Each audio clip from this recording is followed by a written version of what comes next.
Hi, this is Dr. Perry Carpenter. I'd like to thank you for taking the time to join me on today's video. On today's video, we're continuing with part 3 of our 4-part series on the update on the QME regulations. And we're specifically focusing in part 3 on the codes and regulations involved with the face-to-face evaluation. And in yesterday's video, we talked about the codes and regulation involved with establishing and documenting your billing level and your complexity factors in your report. So if you've not had a chance to view that video, that's a critical video that you must understand completely prior to sending out even your very next QME evaluation. And on today's video, I want to talk to you about the codes and regulations involved with your review of records. And this is a critical discussion. And the reason it's a critical discussion is because the review of records is one of the complexity factors. And it's one of the complexity factors that doctors cite most commonly when they establish their billing level under the ML103 or ML104 levels. The review of records is one of the most commonly employed of the complexity factors. So let me ask you a question. Let me ask you a question and let me get your opinion on this issue.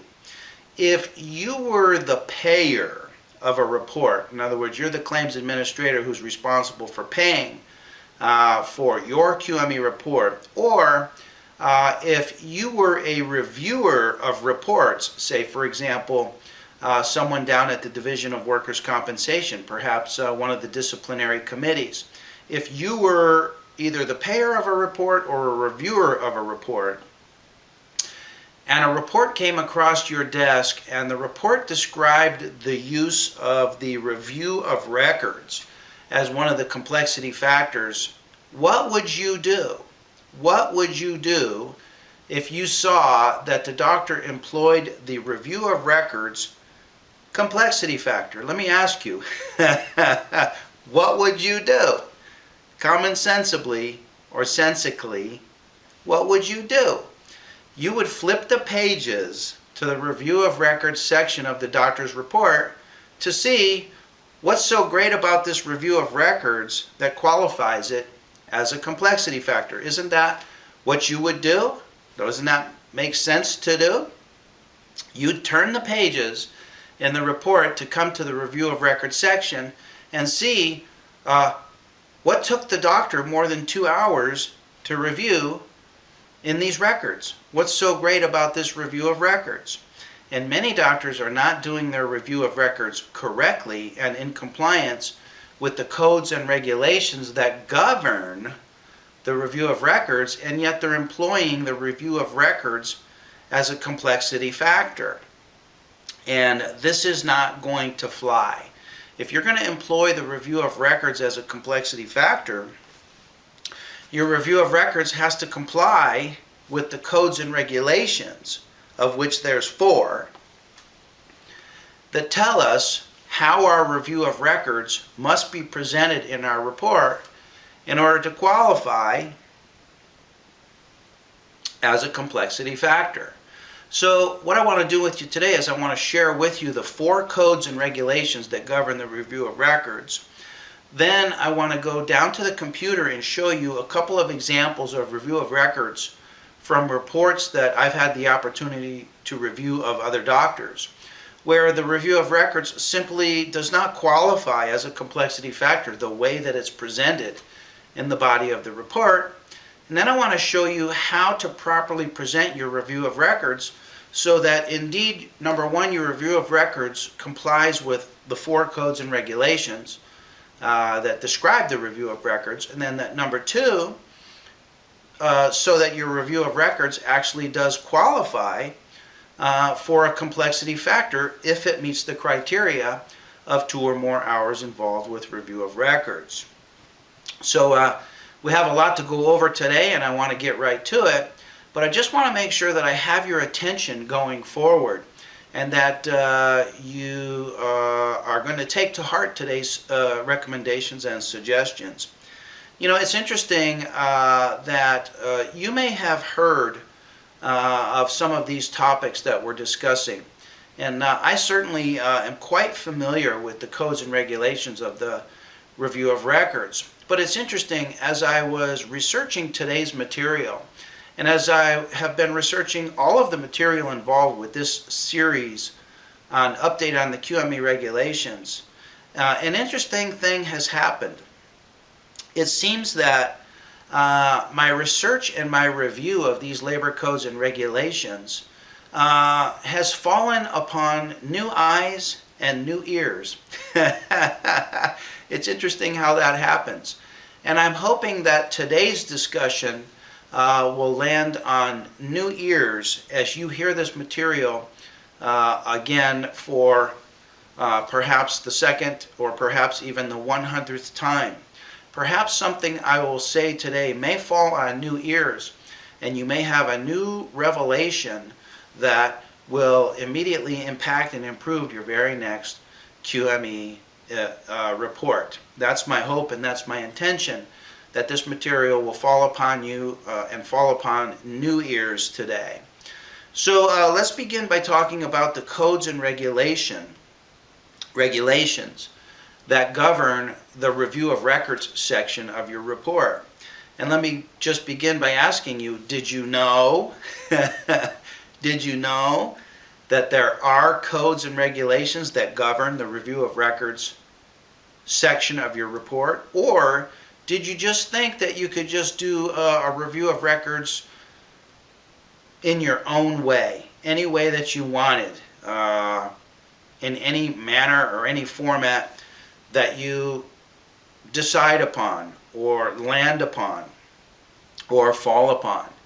Or did you know that there are actually codes and regulations that tell us how to do and how to present our review of records section of our report?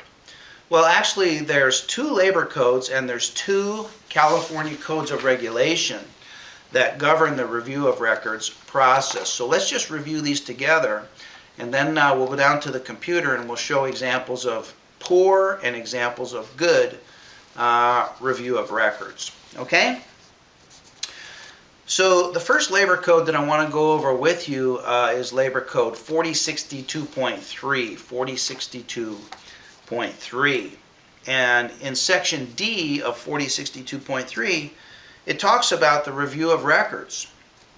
It says, in any formal medical evaluation, the agreed or qualified medical evaluator shall identify, that's the verb I want you to remember, identify.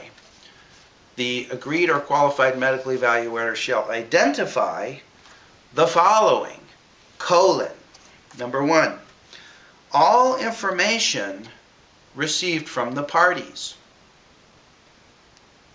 You must identify all the information that you receive from the parties. Number 2, all information reviewed in preparation of the report. Number 3, all information relied upon in the formulation of his or her opinion. Now, let me ask you, why would that be important? Why would these requirements be in the law? Why would it be law that you identify all information that you receive from the parties, so that the parties can look at your information and see what you reviewed and what you relied upon? There may be documents that one or more of the parties are aware of that you may not have received, either due to commission or omission on the part of one or the other of the parties. How could they tell that? They tell that by looking at your review of records, which clearly indicates all the information that you received, and they can clearly identify if indeed an important document is present and you reviewed it, or is absent and missing and you were unable to therefore review it. What about the next one? Why is it important that you identify all information that you reviewed in preparation of your report? This could include information such as MRI films, X-ray films, important passages from textbooks, if that contributes to your opinions and conclusions. The law requires that we identify this information so that the parties can clearly see where it is upon which we arrived at our opinions and conclusions. It's really us disclosing to the parties the information that we received, the information that we reviewed, and the information that we relied upon in the formulation of our opinions and conclusions.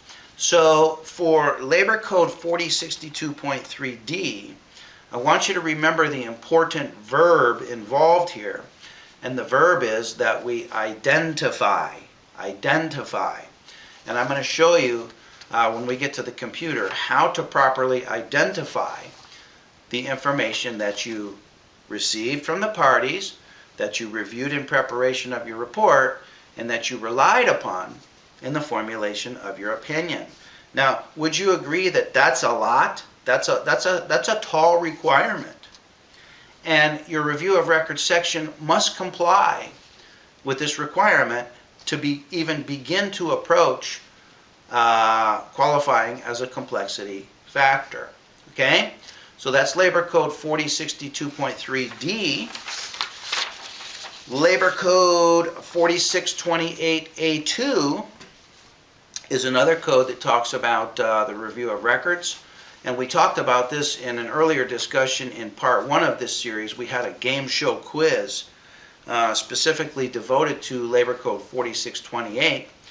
But for our purposes today, as relates to the review of records, 4628A2 says that the physician shall review and summarize the prior medical records. So with Labor Code 4062.3, the verb that was operative was that we identify the information we received, reviewed, and relied upon. 4628 says that we shall review and summarize. So let's talk about those verbs. Number one is that we review. And how do you review prior medical records? How do you review them? You review them by reading them, correct? Well, all doctors read the prior medical records. But the code goes a little bit further with another requirement and states that we must summarize the prior medical records. So far we have 3 verbs. We're required to identify, we're required to review, and we're required to summarize prior medical records. And I'll show you exactly how to do that. Now, many doctors' review of record sections don't comply with even these 3 preliminary verb requirements.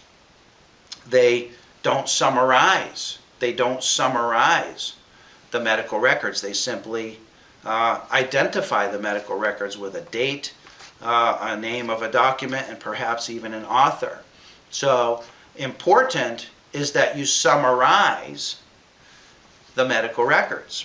So what part of the medical records would it be important for you to summarize and include in the body of your report? Well, the information that you summarize would be the information that's important to you in arriving at your opinion and conclusion. Information that you would include in your summary when you summarize the prior medical records would be the information that you rely upon for the formulation of your opinions and conclusions. Don't summarize information that doesn't contribute to your opinions and conclusions. That's just obnoxious. That's just repetitive and nonsensical activity.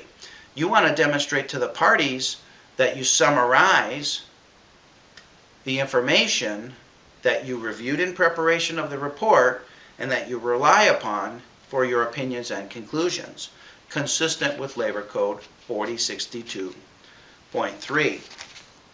Okay? And then now we have 2 codes of regulations that talk about the review of records. The first one is CCR 10606. This is the regulation that talks about the physician's report as evidence. It says that these reports, meaning physicians' reports, shall include where applicable, section D here, says a listing of all information received from the parties, reviewed in preparation of the report, or relied upon for the formulation of the physician's opinion. So that's kind of a restatement of 4062.3. Would you agree?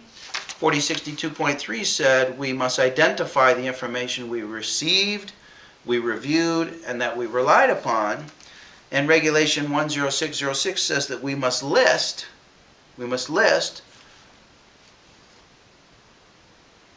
I guess that could be the same as identify, correct? Here we list the information we received, we reviewed, or relied upon.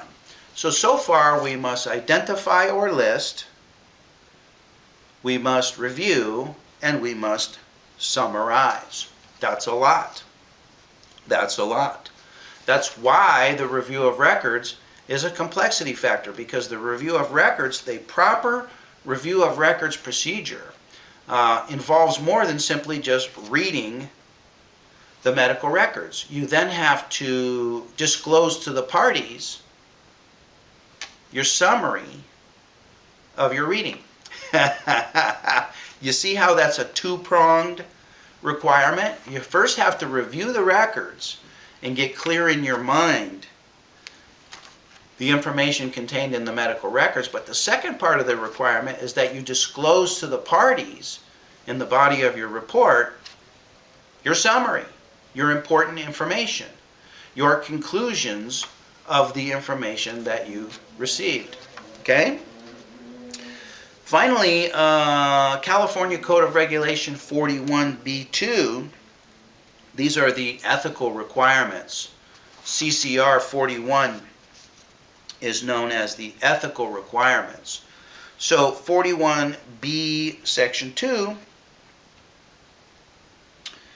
gives us a little bit more direction with regards to our review of records.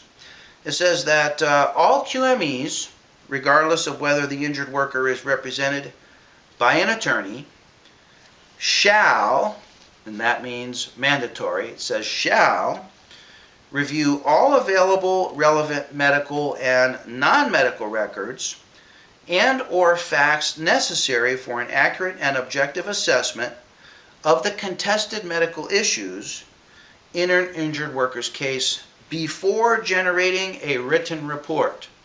Before generating a written report. So when must the records be reviewed? Do they have to be reviewed before the face-to-face evaluation?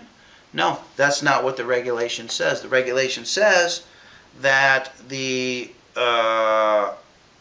medical records shall be reviewed before generating a written report. And then finally it says the report must list and summarize all medical and non-medical records reviewed as part of the evaluation. So let's review the verbs contained within these four regulations. First one says we must identify. Okay. Second one says that we must review and summarize. So we have identify, review, summarize. Third one says we must provide a listing. And then finally, the fourth code says that we must list and summarize. Okay? So there is some overlap in the requirements of these labor codes and regulations. But at the bare minimum, we're required to identify through a listing. We identify the document by listing the documents, and we list the documents in chronologic date order, the way the events occurred in real time. We identify the author of the document, we identify the name of the document, and then once the document has then been identified by way of a listing, we then summarize each of the medical records by including in the summary of the medical records the important information that we rely upon for our opinions and conclusions. So that when our report is complete, the parties can simply look at our review of records and quickly locate information that contributes to our opinion and conclusion. In this way, the review of records becomes a useful tool for both ourselves to review the case in a chronologic fashion, and also for the parties to be able to quickly reference important information upon which the opinions and conclusions of our report are based. Okay? So it's a lot, but it's my opinion that the review of records is one of the critical sections of your report, especially because it's one of the complexity factors. So you should strive to make the review of records section of your report a masterpiece. It should be very, very impressive. It should be very, very thorough. It should be very, very detailed. And so with that as our introduction, let's go ahead now, let's go down to the computer, and I'll show you some examples of how not to do the review of records, and then we'll conclude with a couple of exercises as to how to properly do the review of records. So I look forward to being back with you in just a couple minutes as we continue with part 3 of our 4-part series, update on the QME regulations, and today we're focusing on the review of records.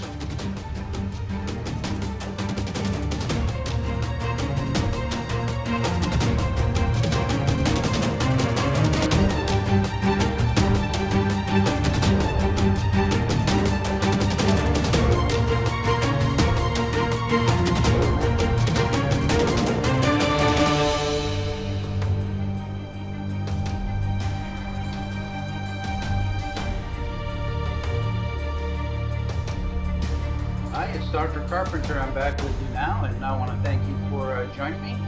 We're now at the computer, and I want to go over a couple of important points related to your review of records. And before we do that, let me just emphasize and re-emphasize for the 10th time that your review of records section should be one of the sections of your report of which you're most proud. It should be a very impressive section of your report. In other words, the review of records section of your report, if you intend on using it as one of the complexity factors, should not be simply thrown in your report as an afterthought, and should not be understated and underappreciated as to the value that the review of records contributes in terms of credibility towards your overall report. And imagine if you were reviewing doctors' reports, which I have the opportunity to review many doctors' reports. Doctors send their reports to me for review and suggestion. And if you'd like to have me review one of your reports, I'd be more than happy to do that. But imagine that you're reviewing a doctor's report and you come upon the complexity factors upon which the doctor relies for the billing level of his report. And you look at the review of records, and the doctor is employing review of records as one of the complexity factors. What would you do if you were reviewing this report? You would do exactly what I do, and that is you'd stop your review right there, and you'd turn to the review of records section of the report to see what's such a big deal about the review of records that it qualifies as a complexity factor.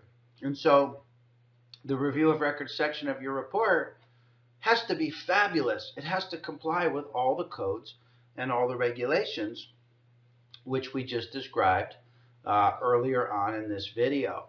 So I want to show you some examples now of some review of records sections in actual doctors' reports that don't quite cut the mustard and don't qualify as a complexity factor because they don't meet the criteria established in the codes and regulations that we just discussed.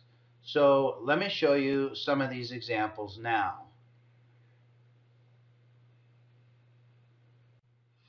Okay, so here we are. We're at an actual report that I had an opportunity to review. And this is the actual review of records exactly as it appeared in the doctor's report. And this review of records section was found at the very end of the report. In other words, I think it even says, this was the very last thing in the report, after which the doctor concluded his report and included his signature right down here. Okay, so this was the very last section of the report. So here the doctor lists in numeric order the documents that he received. We can clearly see that he reviewed approximately 57 documents. And the doctor does a good job in a couple of ways. Number one is that he provides us a date of the document. He provides the date, and you'll notice that all the dates are in chronologic order. Now, you might think that that makes common sense, but let me tell you, not all review of records sections list the reports in chronologic order. And it's my opinion that your review of records must be done in chronologic order. It's so critical that you detail the events as they occurred in real time.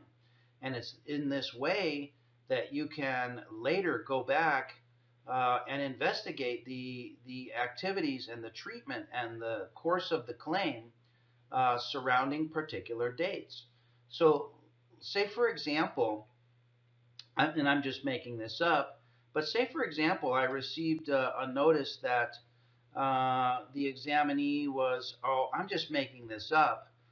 Say, for example, the examinee was on vacation in Ireland in middle of December or late December. I can then scan through the records for December's activity and see what was happening in and around the time that he took a vacation to Europe. And I'm just using that as an example. But the overall point is that the records must be in chronologic order so that you can trace the sequence of events as they occurred in real time. So the doctor here does a good job on putting the records in chronologic order. The doctor does a good job in identifying and listing the documents. So he complies with two of the verbs in the codes and regulations that we talked about. Here he identifies the document as a PR2 progress report. He identifies that. And he also identifies the author of the report. So he lists and identifies the records, and he complies with those requirements. What's missing from this doctor's review of records is the summary of the important information contained within that document.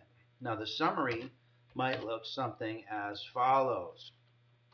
Mr. Jones provided 2 weeks of total temporary disability treatment,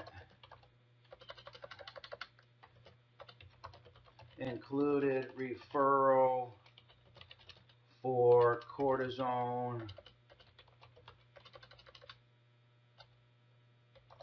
injection to right shoulder, or something like that. Whatever is your summary of that document.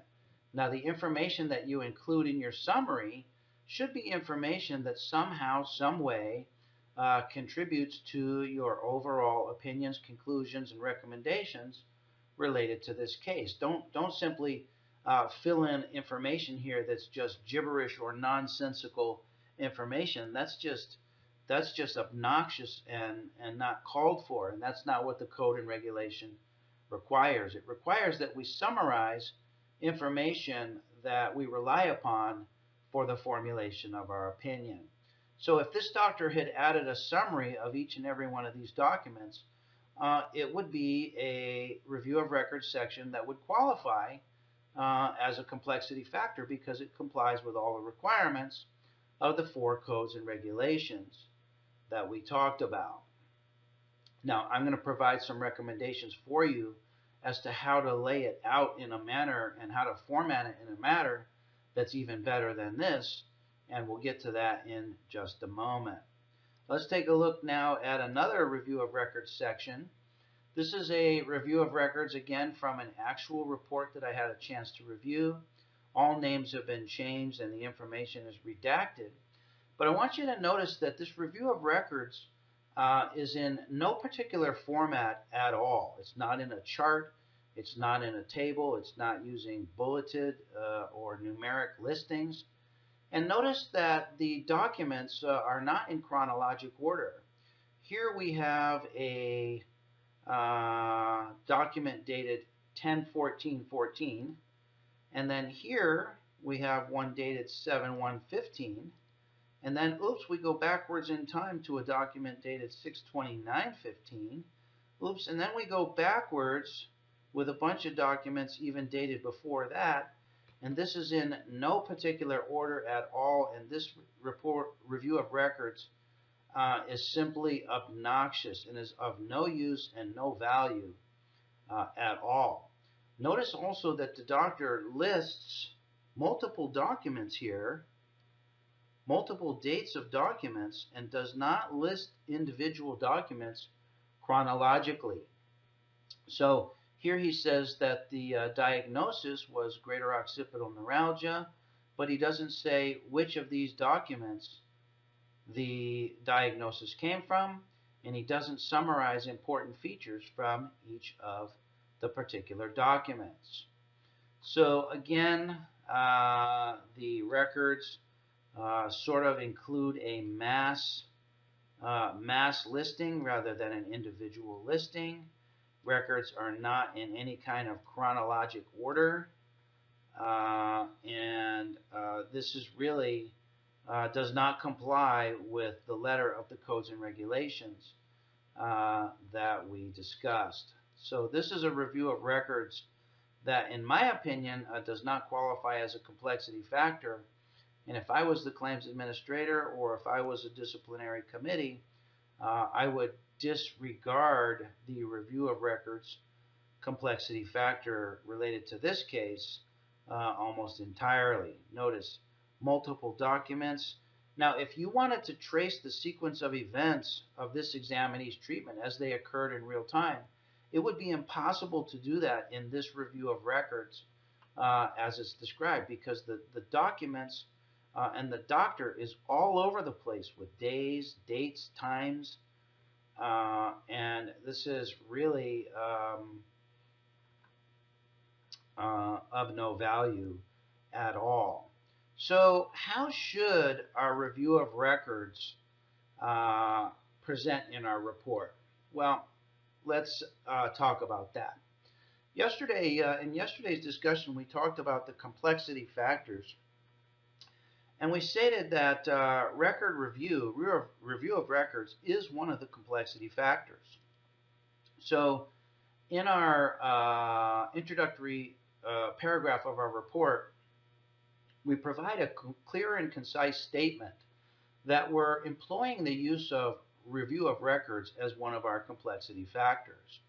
So here is the complexity factor as it's described in CCR 9795. It says 2 or more hours of record review by the physician. Now, here we want to refer the reader to the section of our report so that they can review our review of records and see that indeed it complies as a complexity factor. So we include this language. We say, see below under review of records, page 11, fill in the proper page for the reader so that they can quickly skim to the review of records section. See below a listing of the records received, reviewed, and relied upon in the formulation of this report, and summarize the time involved with review of records here. Now notice here I use the language that's described in Labor Code 4062.3. Herein, we start to suggest or intimate to the reader of the report that we know how the review of records is to be presented, and we know how the review of records procedure is supposed to be done. And we do that by using some of the language from Labor Code 4062.3 right here. Okay? So now let's go to the review of records section of the report. And here is the review of records section. So here we reiterate the codes and regulations that govern the review of records section. We reiterate them here both as a reminder to ourselves to comply with each one of these requirements, but also to let the reader know that we know that the review of records section is to be done a certain way. So we begin by telling the reader that the review of records in this case was prepared in accordance with regulations as follows. So we identify all information received, all information reviewed, all information relied upon. We reviewed and summarized the prior medical records. We provide a listing of all information received from the parties, and then in our report, we list and summarize all medical and non-medical records reviewed as part of the evaluation. And then we tell the reader that in compliance with all these labor codes and regulations, below is a listing and summary of the records that I received, reviewed, and relied upon in the preparation of this report. As stated above in the complexity factors on page 1, the identification, the listing, the review, and summary required X number of minutes, which is X number of hours. And notice that this language is exactly consistent with the language and the verbs required in each one of these codes and regulations. Isn't that fascinating? So then we comply with all the requirements. We list, we summarize, we identify, and we disclose to the parties the opinions, the material, the information upon which our opinions and conclusions are formulated. And here is how to do it in a way that's impressive to the reader, that's clear to the reader, and that is a useful reference for the reader. Number 1, provide the date of the record. And remember, these need to be in chronologic order, the way they occurred in real time. Provide the author of the document. In this case, I identify that as Greenhouse MD. We provide the name of the document, which is the Primary Treating Physician's Progress Report. And then we summarize the relevant details here in the remainder of the space provided. So in this case, I list the subjective complaints, and the treatment plan is that the examinee was discharged without permanent impairment. This is important information that's going to later contribute to my opinions and conclusions. And in that way, we provide a beautiful table so that it's easy and clear for the reader to be able to extract the information upon which our opinions and conclusions are based. And it's easy to read, it's clearly laid out, it's organized with bullet points for each of the salient category headings, and it's a beautiful, clear document, certainly much more impressive than either of these that we reviewed earlier. Would you agree that this is a much more impressive review of records section of our report than was either of these? I'm sure upon that we can agree. Okay, doctor, so I hope that helps you. Let's just summarize today's philosophy, and that is the overriding theme is that your review of records section of your report is governed by codes and regulations. It's not something that you can simply produce any way you want according to your own unique personality and your own unique style. And it's not an area of your report where we allow you to fully express your individuality and the unique person that you are. No. The review of records section of your report is governed by law. Why is it governed by law?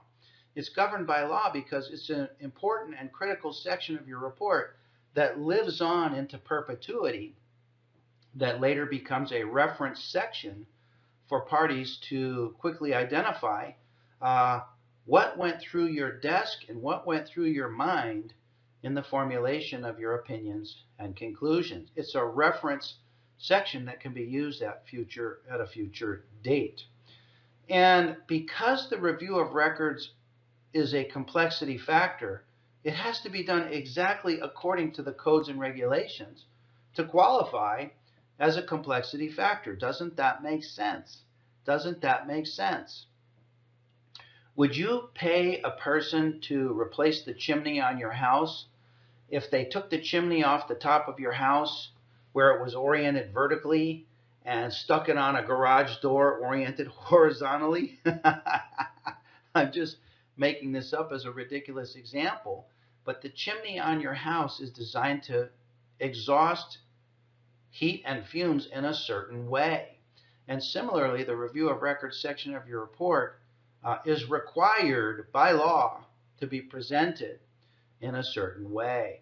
And it's my opinion that if you follow this procedure exactly as instructed in today's video, your review of records section of your report will not only comply with the codes and regulations that govern the review of records, that's one thing, but in addition to that, it presents your material and it presents your report in such a way that it appears organized, that it appears thoughtful, that it appears credible, and that it appears persuasive. And your review of records section presents you and your thinking process in a logical, orderly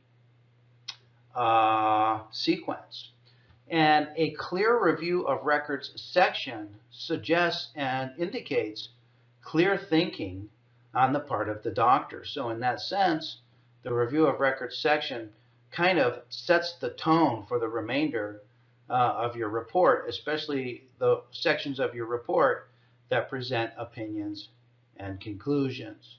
So doctors, hope this helps you, and I want you to know that I look forward to being with you on our next session, where we continue with some codes and regulations related to the submission of your QME report to the parties.